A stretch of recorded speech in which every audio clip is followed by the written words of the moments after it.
नमस्कार, मैं डॉक्टर रेणु कुमारी आज के इस वीडियो में आप सबका स्वागत करती हूँ।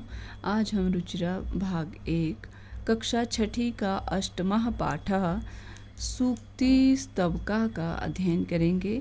सूक्ति का अर्थ है सुंदर या अच्छे शब्द और स्तवका का अर्थ है गुच्छा। अतः सूक्ति स्तवका का अर्थ है सुंदर या अच्छे शब्दों का गुच्छा या सुंदर या अच्छे शब्दों का समूह। तो पाठ शुरू करने से पहले जो लोग नए हैं मेरा उनसे निवेदन है कि मेरे चैनल को सब्सक्राइब करना ना भूलें।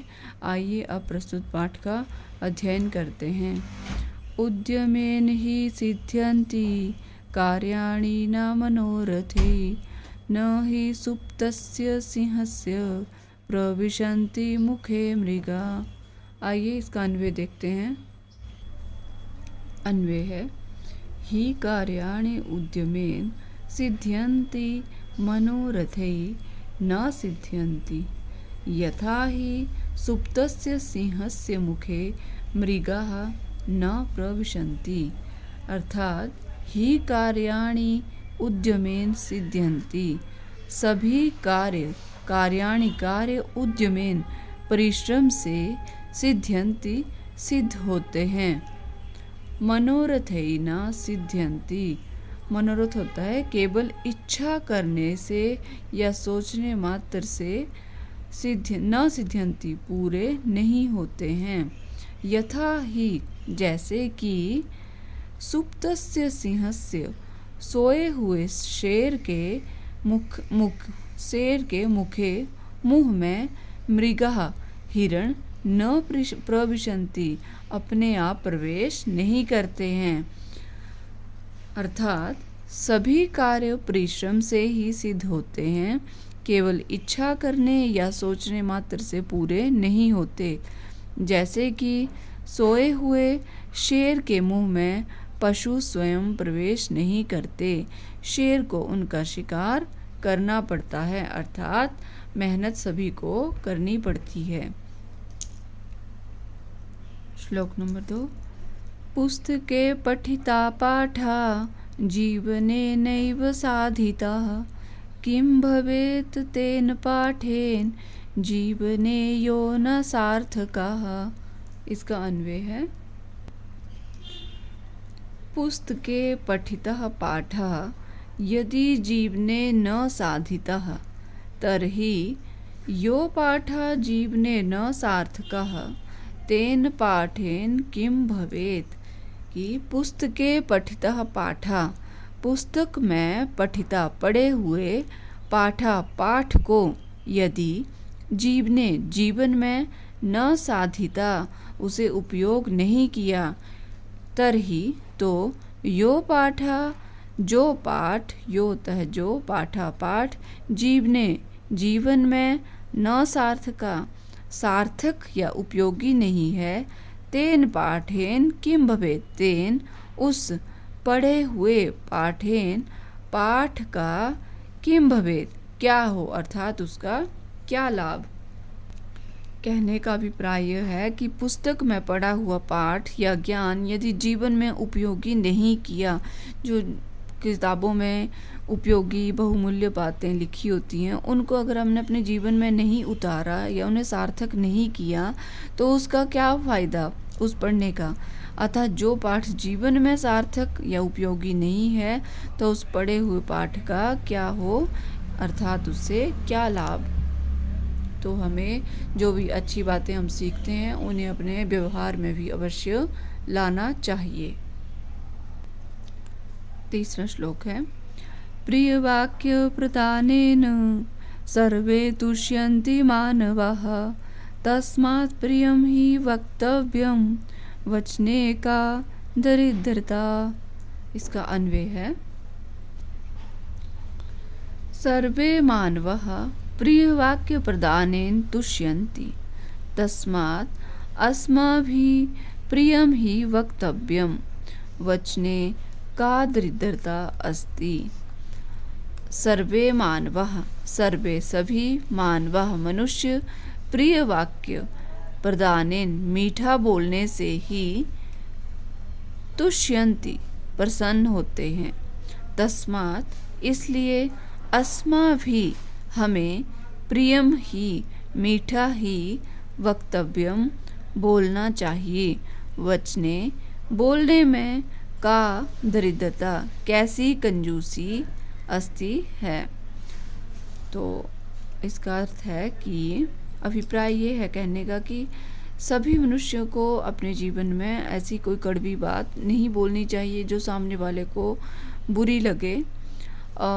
अच्छी तरह से बात समझानी चाहिए और बात करनी चाहिए कि मीठा बोलना चाहिए, तो उससे सभी मनुष्य प्रसन्न होते हैं और इसे ही मीठी वाणी कहा गया है।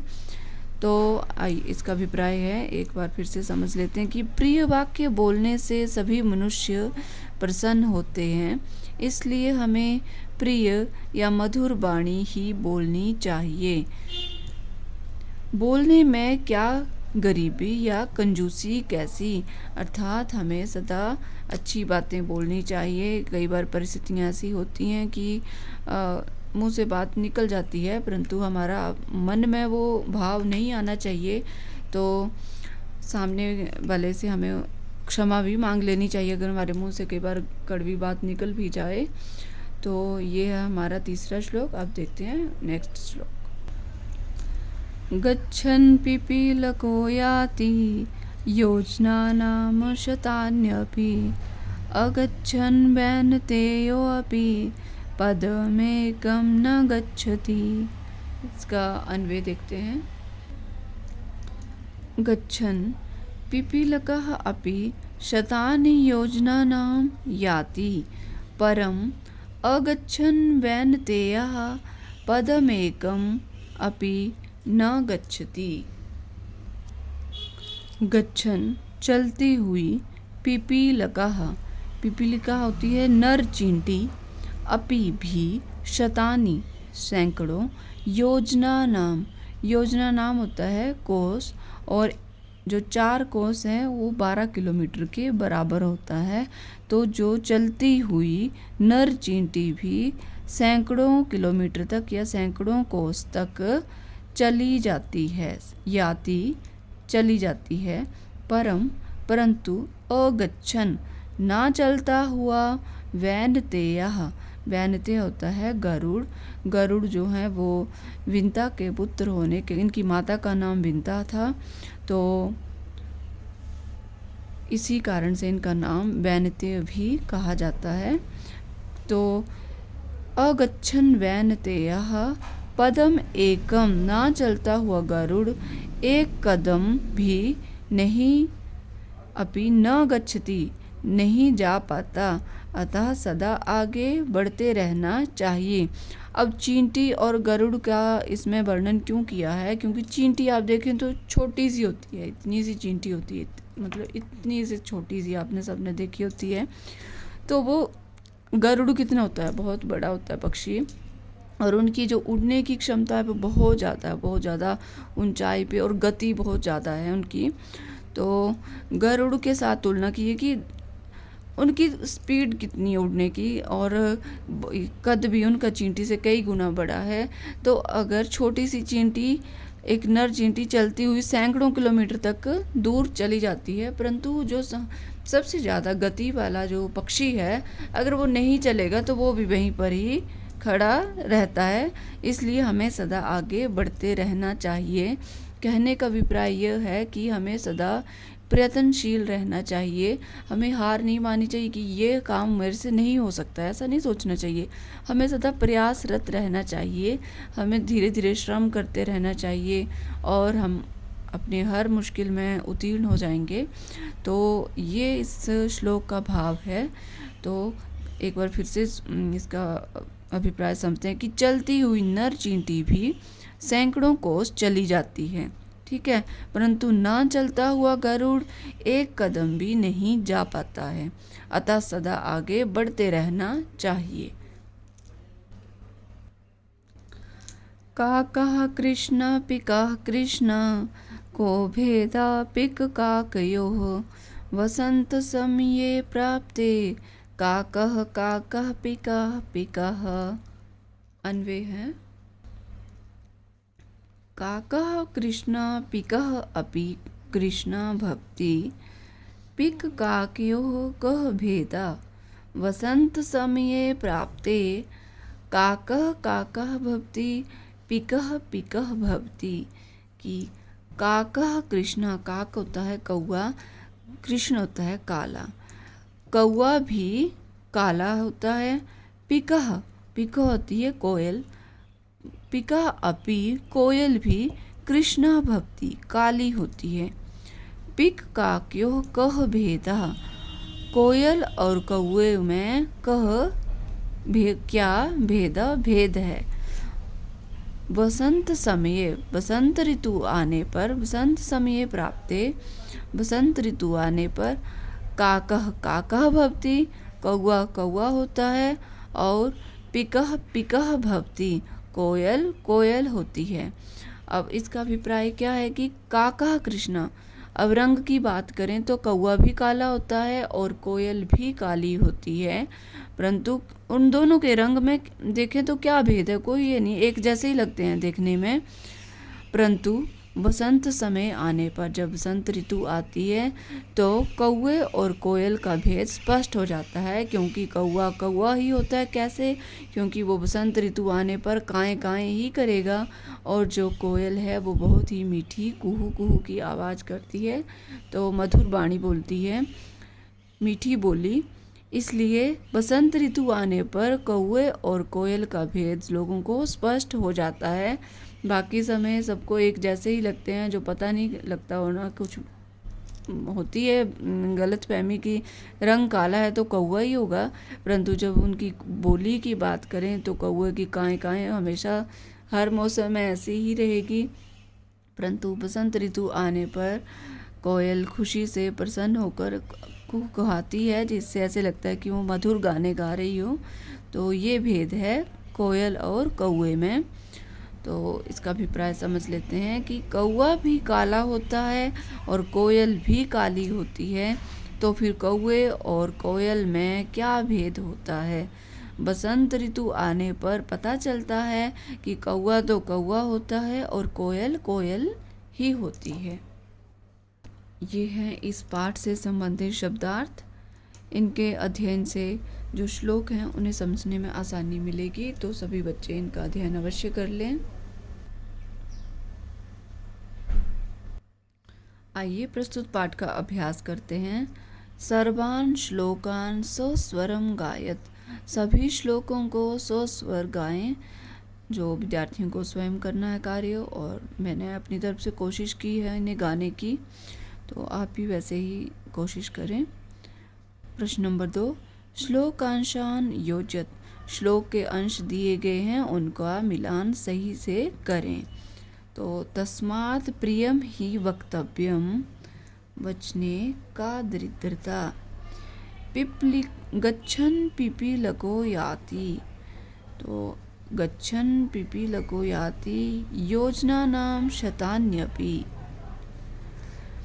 प्रिय वाक्य प्रदानेन सर्वे तुष्यन्ति जन्तवः, किं भवेत् तेन पाठेन जीवने यो न सार्थकः,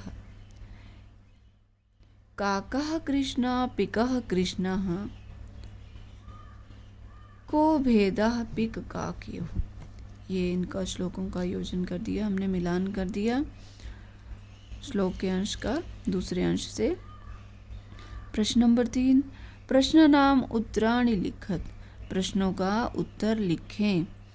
सर्वे जंतवः केन तुष्यन्ति, सभी जंतु या लोग किससे प्रसन्न होते हैं। केन के स्थान पर आएगा प्रिय वाक्य प्रदानेन, और पूरा वाक्य कैसे लिखेंगे, सर्वे जंतवः प्रिय वाक्य प्रदानेन तुष्यन्ति। केन के स्थान पर लिखना है प्रिय वाक्य प्रदानेन, बाकी सारा वाक्य वैसे ही लिखेंगे, और प्रश्नवाचक चिन्ह की जगह पूर्ण विराम का चिन्ह लगेगा। ख, पिक काक्यो भेदः कदा भवति, और कोयल और कौवे का भेद कब होता है। अभी पढ़ा था हमने बसंत ऋतु आने पर, तो कदा के स्थान पर आएगा बसंत समये। पिक काक्यो भेदा वसंत समये भवति। कः गच्छन् योजनानां शतान्यपि याति, कह के कौन चलता हुआ सैकड़ों योजन तक चला जाता है। तो यहाँ पर आएगा पिपीलकः, नर चींटी, कह के स्थान पर आएगा पिपीलकः। तो पिपीलिकः गच्छन् योजनानां शतान्यपि याति। घ अस्माभिः किं वक्तव्यम्, हमें कैसा बोलना चाहिए। किम के स्थान पर आएगा प्रियम, अस्माभिः प्रियं वक्तव्यम, हमें मीठा बोलना चाहिए। प्रश्न नंबर 4, उचित कथनानां समक्षम आम, अनुचित कथनानां समक्षम न इति लिखत। उचित कथन के समक्ष आम हाँ और अनुचित के समक्ष जो गलत होगा उसके सामने न नहीं लिखें, ऐसा लिखना है। तो क है काका कृष्ण न भवति, कौआ काला नहीं होता है। तो ये गलत है, मतलब न, कौआ काला ही होता है। ख अस्माभिः प्रियं वक्तव्यम, हमें मीठा ही बोलना चाहिए। आम हाँ, हमें मीठा ही बोलना चाहिए। वसंत समये पिक काक्यो भेदः भवति, बसंत ऋतु आने पर कौवे और कोयल का भेद होता है। आम। वैनतेयः पशु अस्ति, जो गरुड़ है वो पशु है, तो वो पशु नहीं है, गलत है क्योंकि वो पक्षी है। वैनतेयः पशु नास्ति, इसलिए न। वचने दृढ़ता न कर्तव्या, बोलने में कंजूसी नहीं करनी चाहिए। आम, हमें मीठा ही बोलना चाहिए।